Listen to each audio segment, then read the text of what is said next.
Assalamualaikum warahmatullahi wabarakatuh. Bertemu lagi dengan video ini. Kali ini saya akan memberikan tugas matematika peminatan kelas 12, yaitu ujian praktek. Nah, ujian praktek ini yang akan saya berikan yaitu tentang uji normalitas. Jadi di video ini kalian bisa melihat, nanti menonton dari awal sampai akhir bagaimana cara menguji normalitas. Kemudian yang kedua yaitu bentuk makalah yang harus kalian buat seperti apa.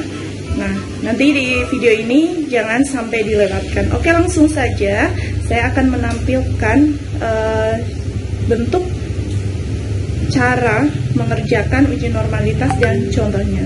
Cek.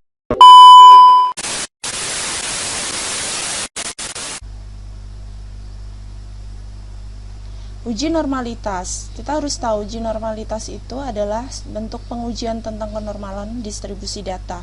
Tujuan dari uji ini adalah untuk mengetahui apakah data yang terambil merupakan data berdistribusi normal atau bukan.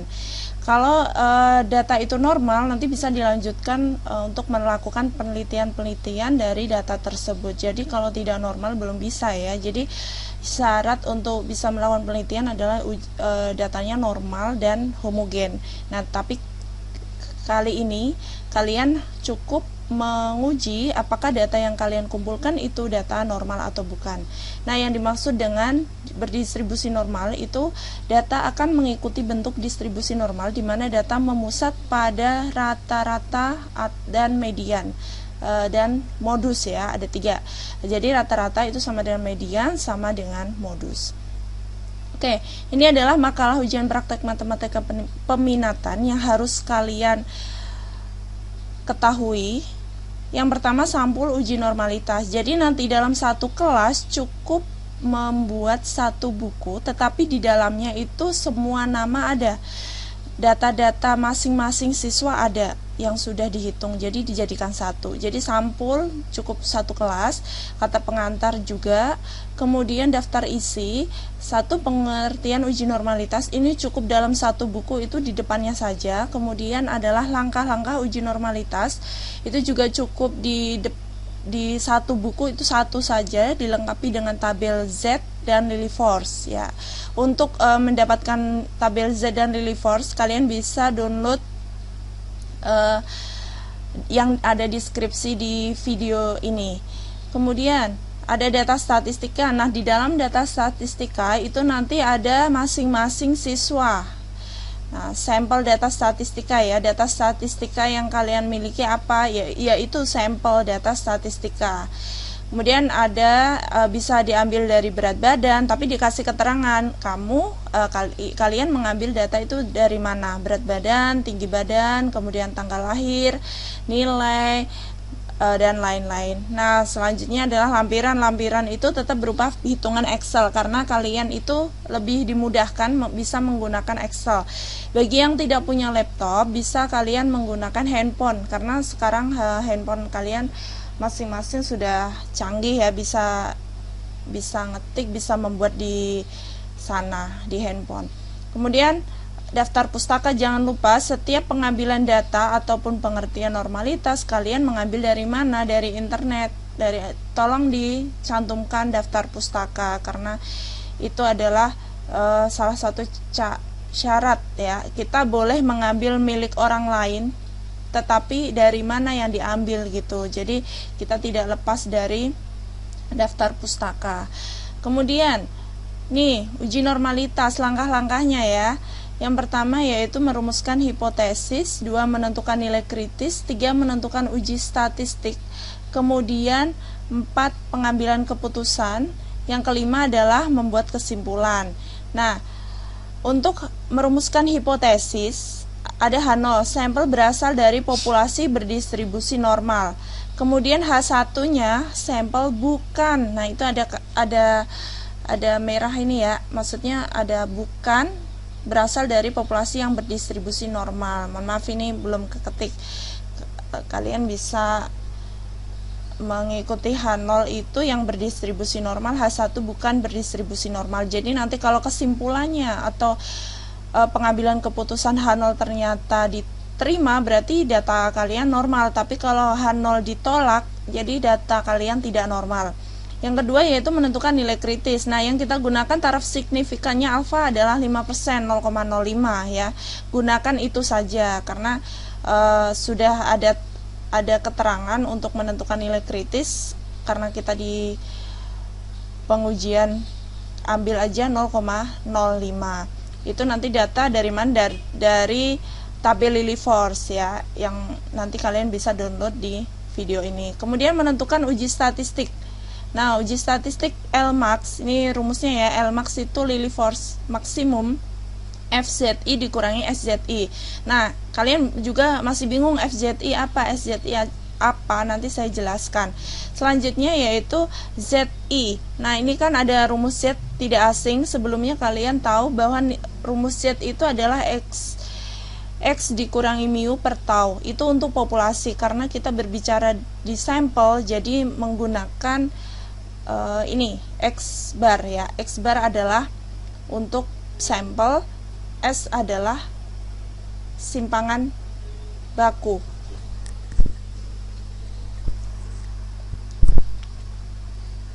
Nah, itu untuk Z ya. Kemudian X bar kalian tahu bahwa itu rata-rata sampel, di mana jumlah data dibagi dengan banyaknya data. Itu adalah X bar. Kita harus tahu X barnya dulu. Kemudian rumus S itu simpangan baku. Simpangan baku itu kan akar dari S kuadrat ya. Simpangan baku atau standar deviasi itu akar dari simpangan rata-rata. Cuman kalau di sini akar dari N sigma XI kuadrat dikurangi sigma XI kuadrat per N dikali N dikurangi 1. Itu adalah selanjutnya yaitu pengambilan keputusan. Nah, pengambilan keputusan di mana letak Lmax terhadap L tabel. Ingat ya bahwa Lmax itu apa? Nanti di tabel untuk yang maksimum, kita ambil yang maksimum. Kalau kurang dari nilai L tabel, dia normal gitu, berdistribusi normal. Tapi kalau Lmax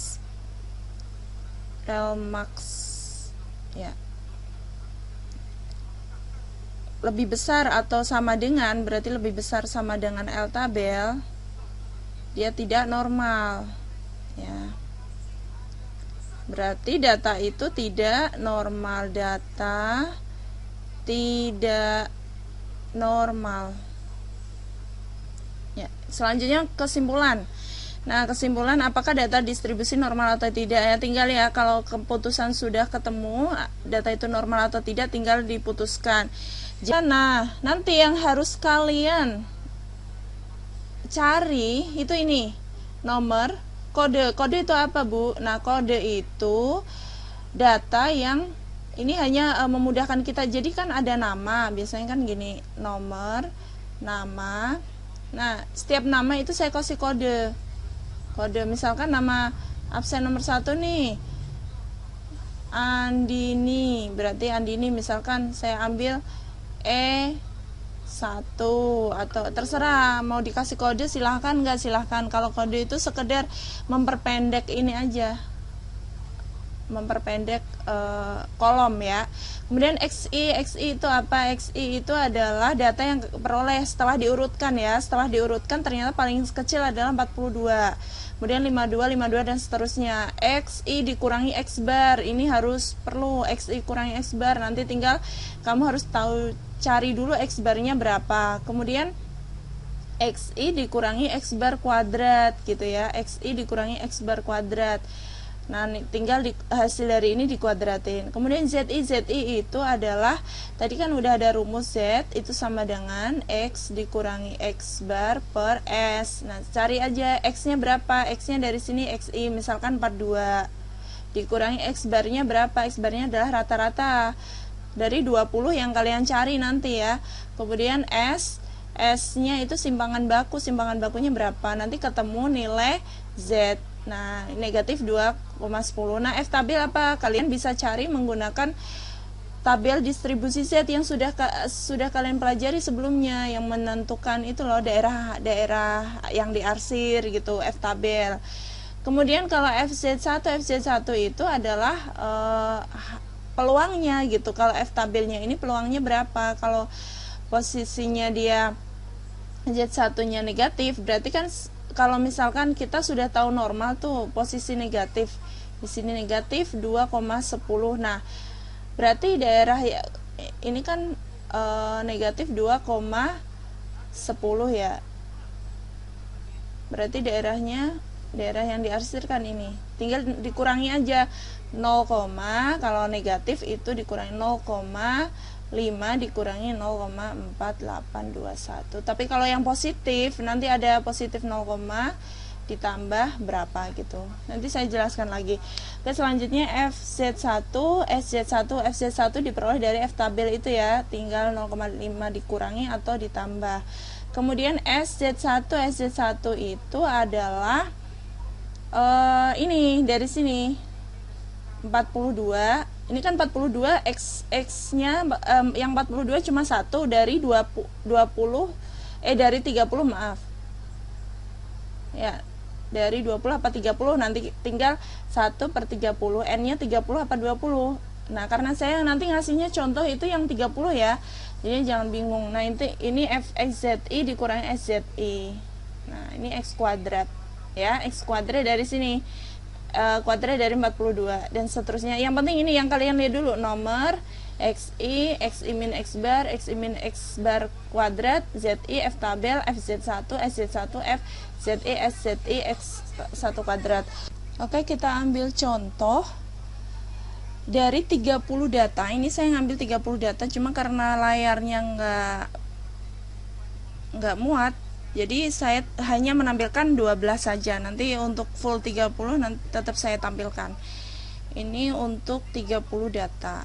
Perhatikan di sini. Kita harus tahu nih x bar dulu, x bar. Xi dikurangi x bar dulu. Jadi yang harus kalian tahu ini xi, xi min x bar, xi min x bar kuadrat.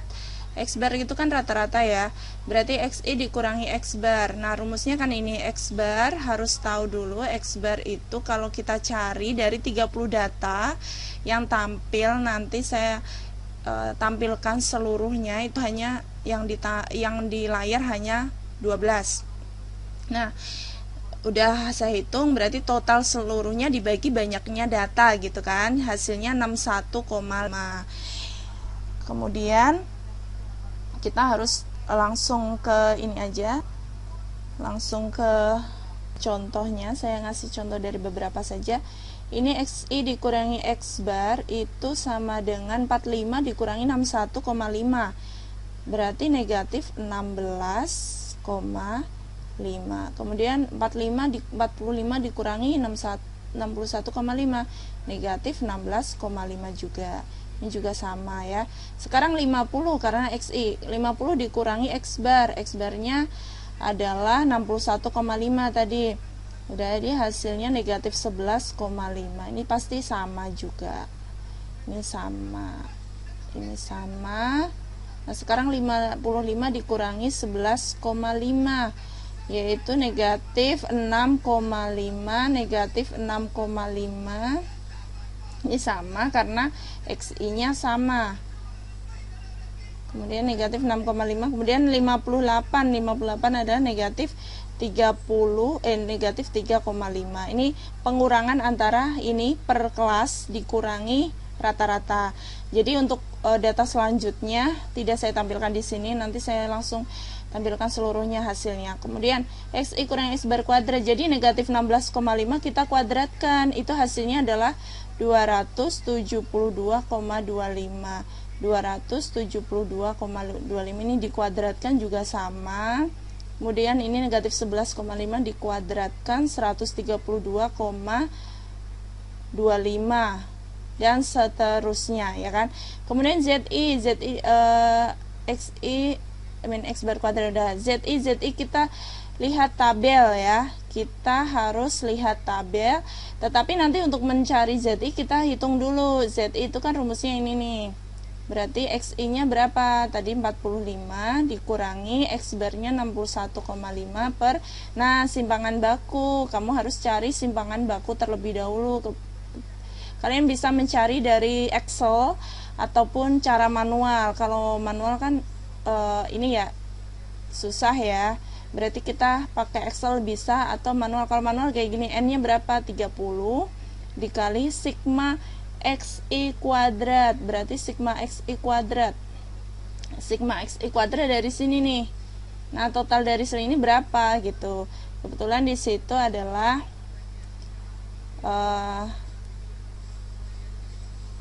ini 17141. Kemudian dikurangi sigma XI kuadrat. Sigma XI kuadrat berarti total seluruhnya itu 1845, kemudian dikuadratkan gitu ya, per N-nya 30 dikali N dikurangi 1, berarti 30 kurangi 1, dan seterusnya. Nah, ini akan menghasilkan S-nya adalah 11,25488. Nah, ini untuk tidak saya itu dibulatkan dulu, jangan dulu, nanti untuk hasil akhirnya saja dibulatkan. Nah, untuk ZI, sekarang ZI itu kan 45 kurangi 61,5 dibagi 11,25 bisa, atau 25488.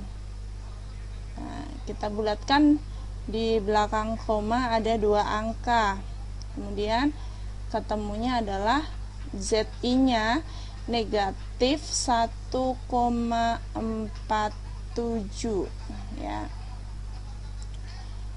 negatif 1,47. Nah, kalian kan bisa lihat dari sini 45 dikurangi 61,5 kan XI min X bar per S, berarti ini dibagi simpangan baku aja, negatif 147. Kemudian ini juga sama pasti. Kemudian ini juga sama, ini dibagi simpangan baku, negatif 1,47.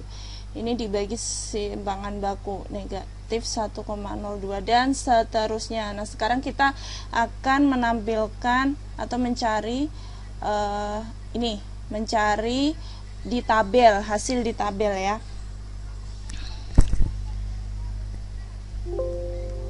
Kita lanjutkan F tabel. Nah, kita cari tahu F tabel itu diperoleh dari tabel berdistribusi Z yang sudah kalian ketahui sebelumnya. Untuk Z pertama, ini di sini ZI-nya 1,47 ya, negatif 1,47. Kalau kita lihat F tabel itu sama aja 1,4. Nah, ini adalah Z tabel yang sudah kalian pelajari sebelumnya. Di sini tadi negatif 1,47, berarti ininya di 1,47, berarti 0,4292 ya, 0,4292. Nah, sekarang kita tulis 0,4292. Itu untuk nilai F tabel.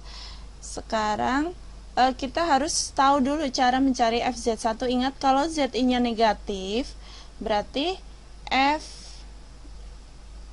nah ini ya, FZI 0,5. Ini karena ZI-nya negatif 1,47, dari 0,5 dikurangi 0,4292, ketemunya 0,0708. Di sini 0,0708.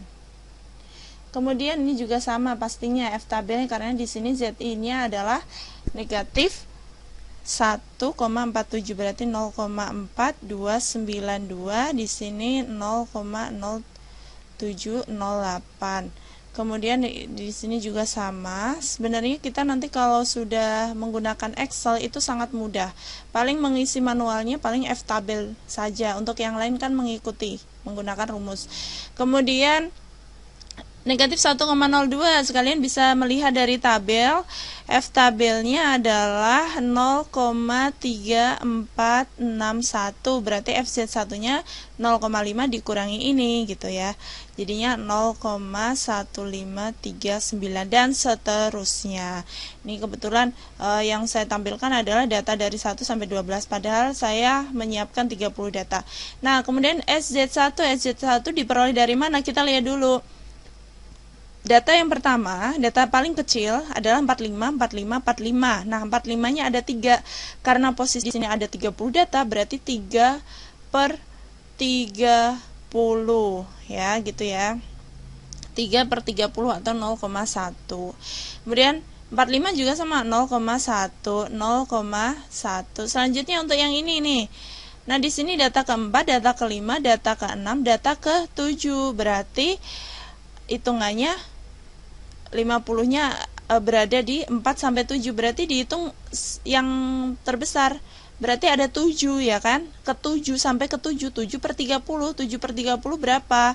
7 per 30 adalah 0,233 dan seterusnya 3 gitu ya. Ini juga sama. 0,233.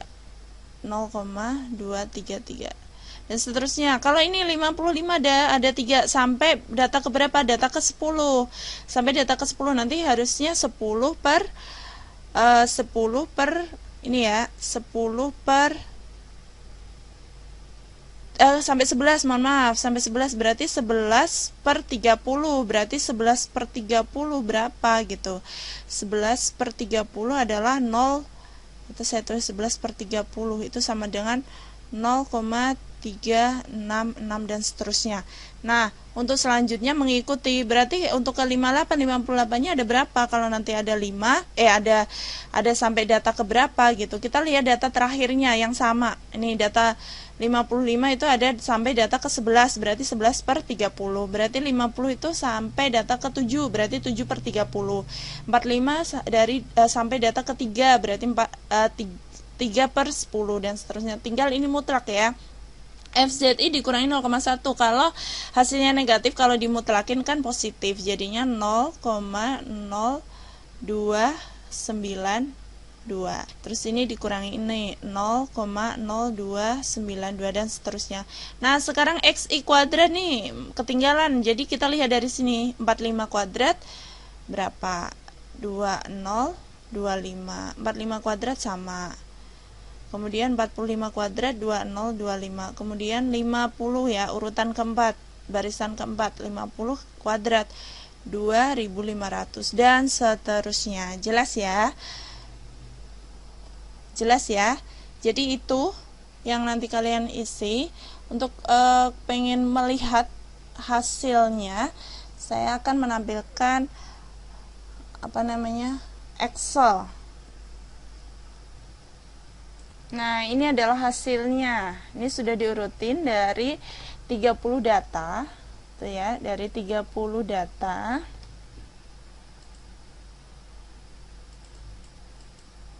Nah, dari 30 data ini sudah diurutin dari yang terkecil sampai yang terbesar, 45 sampai, kalian bisa lihat, sampai dengan 85 sampai 30. Nah, di sini jumlah, kalau kita menggunakan Excel enak, tinggal menggunakan rumus sum C2 sampai C3, digeser aja ya. Kemudian rata-rata pakai average. Kemudian S itu pakai standar deviasi STDEV. Nah, menggunakan itu tinggal digeser. LO itu apa, Bu? LO itu maksimum dari J2 J3 J2 ini.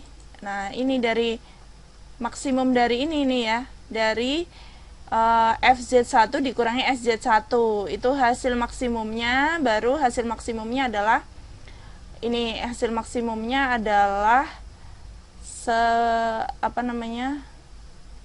tadi mana LO nya, ini maksimum ya, 0,398. L tabel diperoleh dari tabel gitu, tabelnya diperoleh dari sini, tabel Force yang ini ya, 30 0,161. Tapi kalau kamu nanti 20 berarti di sini nih 0,190, 0,190.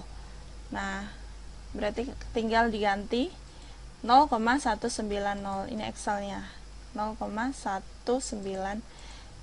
Kalian sambil belajar bermain rumus Excel, jadi memudahkan kalian. Ini kan tinggal digeser aja. Nah, karena ini kok bisa normal, Bu? Karena ini dari L0 itu diperoleh dari hasil maksimum dari ini tadi, FZI kurang SZI, cari yang paling besar. Berarti kalau paling besar itu lebih kecil dari L tabel, berarti dia normal gitu. Kalau lebih besar berarti tidak normal, gitu ya.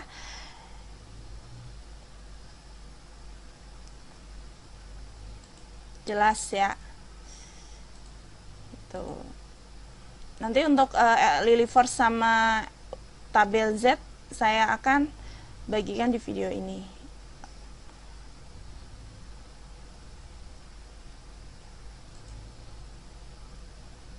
Untuk tampilannya seperti ini.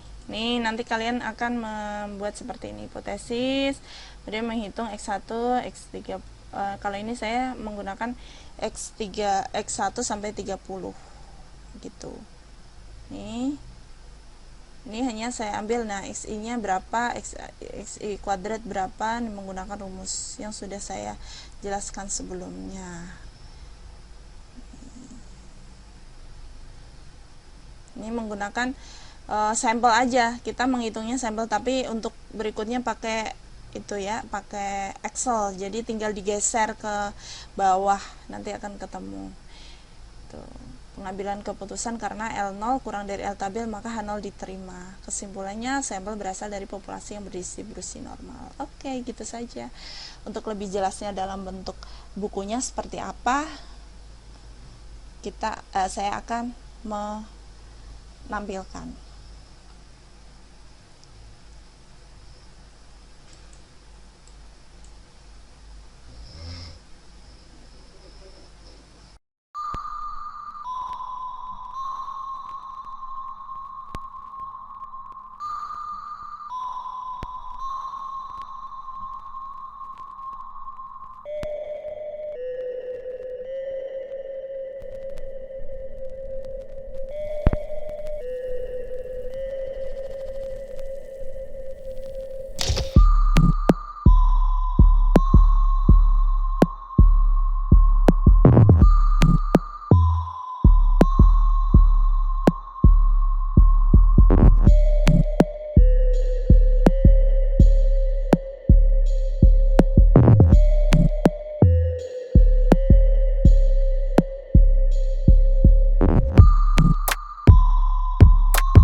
dulu. Itu untuk per siswa. Kemudian siswa yang kedua dan seterusnya. Usahakan untuk urut absen ya, biar saya mudah untuk menilai.